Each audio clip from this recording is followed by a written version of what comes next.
In this video, I will mostly focus on utilitarianism. Utilitarianism was first created by philosopher Jeremy Bentham.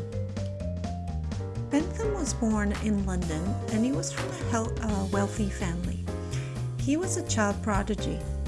As a toddler, he was found sitting at his father's desk reading a multi-volume history of England, and he began to study Latin by the age of 3.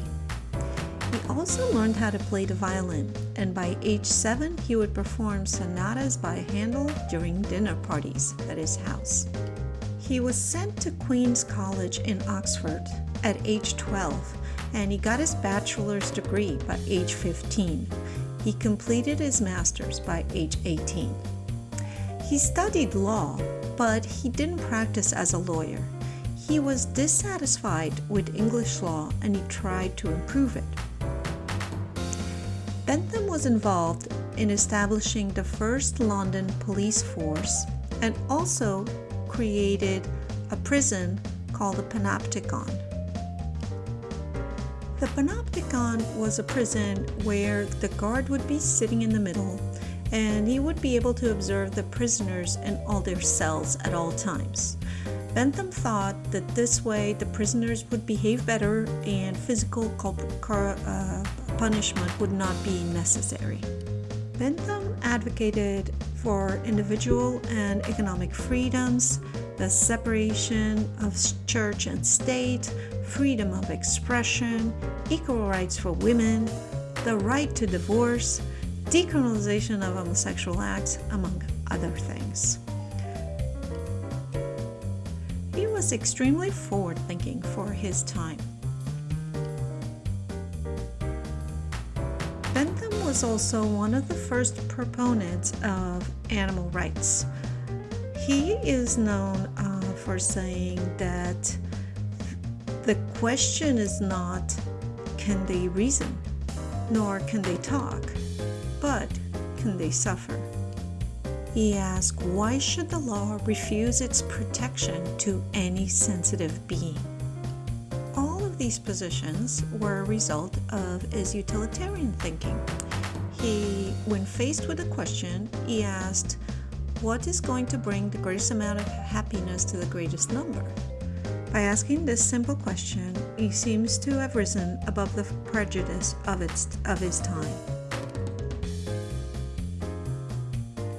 When Bentham died, he left instructions to be mummified and displayed in what was known as an auto-icon. He was dressed in his own clothes. The mummification of his head didn't go great, so they put his head at his feet. This was done with the intention of dispelling any questions about what happens with a person after they die. In 1850, he was acquired by University College London.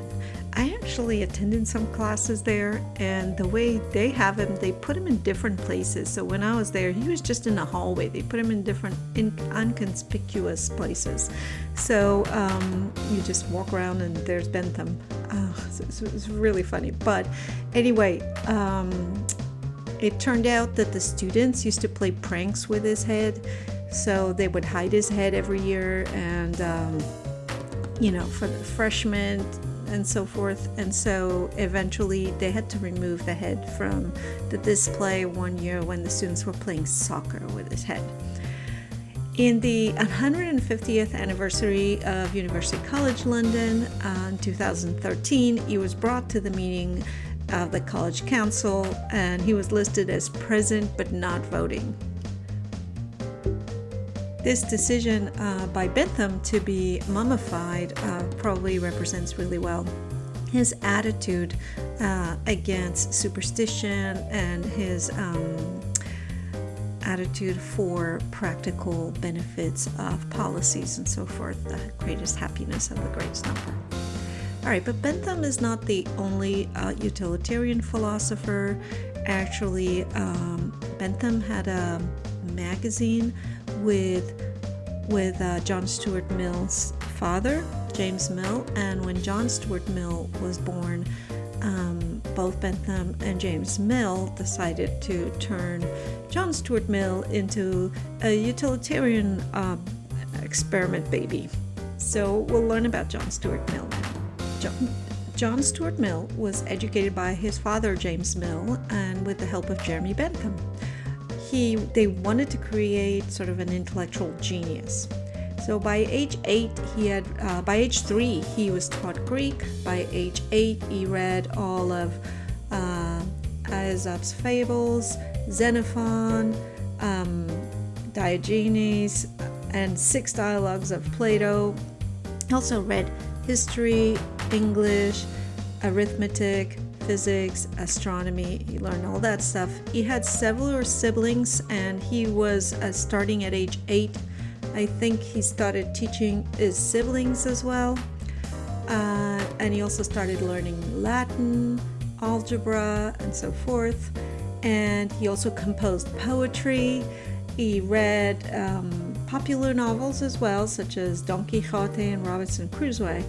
At 12, he started learning logic. He read all Aristotle's logical treatises in Greek.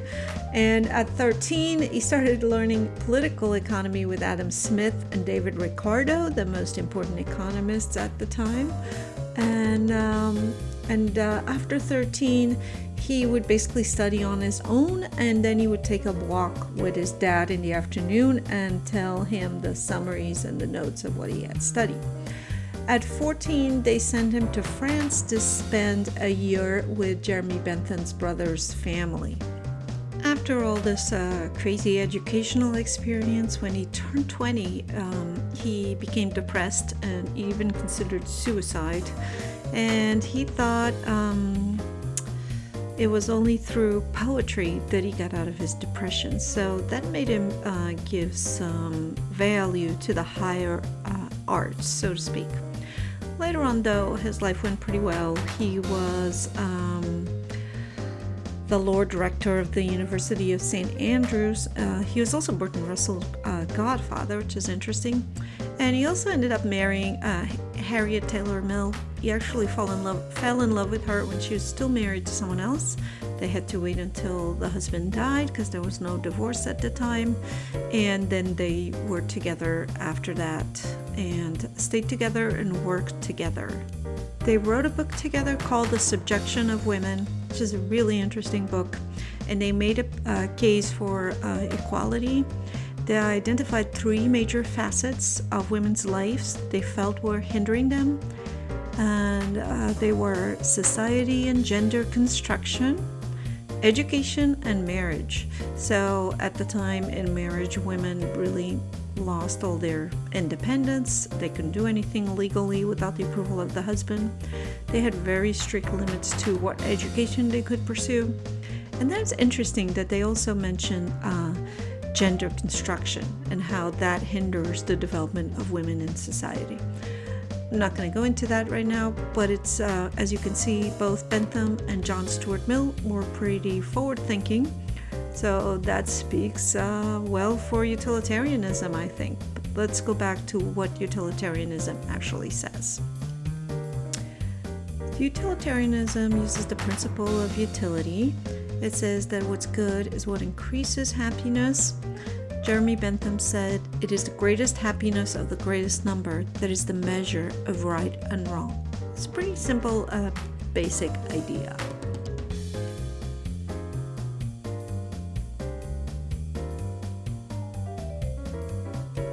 Happiness, in turn, was defined as what increases pleasure and avoids pain.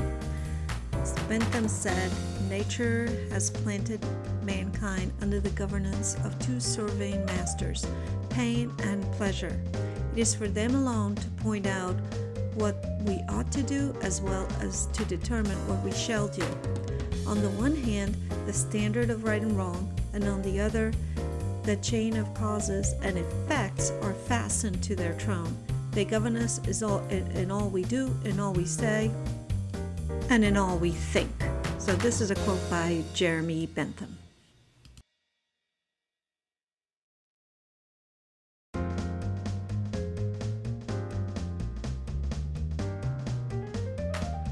This idea that pleasure is the ultimate good is not new. So Epicurus was the first hedonist, and he already mentioned that.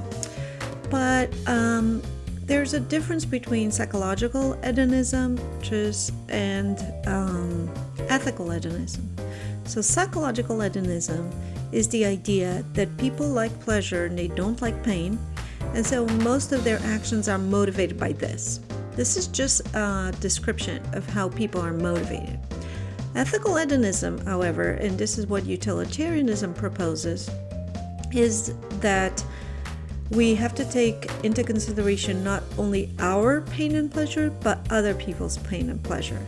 So it involves respecting others. For ethical hedonism, what is good is what causes pleasure, and what is bad is what causes pain, but not just for the individual, for everyone. All hedonists realize, including Epicurus, that pain and pleasure are related to each other. So, for instance, Epicurus thought that we should just eat barley cakes and water because that would lead to the ultimate most amount of pleasure over time.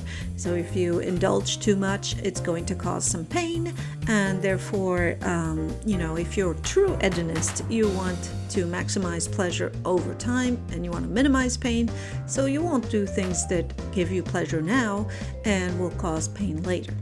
Now, Bentham actually thought that you could create a calculus of pleasure and pain, and here's some of the characteristics of that calculus.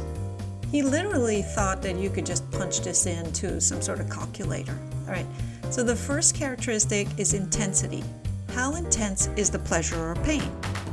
But that's not the only aspect. So the second one would be duration. How long does the pleasure or pain last for? Third one would be certainty.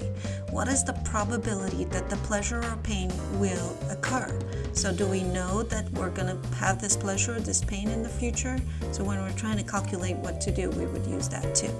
Then the other aspect would be propinquity, I can't say that, nearness or remoteness. So how far off in the future is the pleasure or pain? So we would think about that too. Then another very, very important aspect, he called it fecundity. So that means what is the probability that the pleasure will lead to other pleasures? So if it's a pleasure that's going to lead to another pleasure and to another pleasure, say like reading a book, you can always read another book and another book and keeps bringing you pleasure, then it's a pretty good in fecundity. But then the other question is purity. So what's the probability that a certain pleasure is going to lead to pain, or that a pain will lead to other pains, and so forth? How pure is the pleasure? If it's going to lead to other pains, maybe we shouldn't indulge in that pleasure at the moment. All right, finally, the last thing would be extent. So how many people will be affected by the pleasure? That's the ethical part of this. So you have to look at all those things for yourself and all those things for others in the action you will want to produce, and then you calculate everything, and eventually you get yes or no for that action.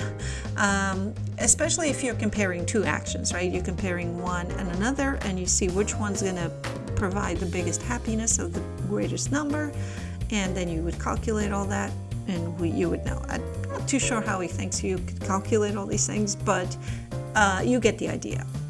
All right, so Bentham was really neutral in terms of like what counts as a pleasure or pain. Whatever people report that gives them pleasure, that's what you should use as a measurement. So he would treat all forms of happiness as equal. Whereas John Stuart Mill's main difference as compared to Bentham is that he tried to defend that there were higher pleasures and lower pleasures, that some pleasures are superior than others. He's known by saying, "It is better to be a human dissatisfied than a pig satisfied. Better to be Socrates dissatisfied than a fool satisfied." That's all I want to say in this video for today. I hope you liked learning about utilitarianism and Bentham and John Stuart Mill. And if you can, just subscribe to the channel and click on the bell to get notifications when new videos are added to this channel. And I hope to see you soon. Bye.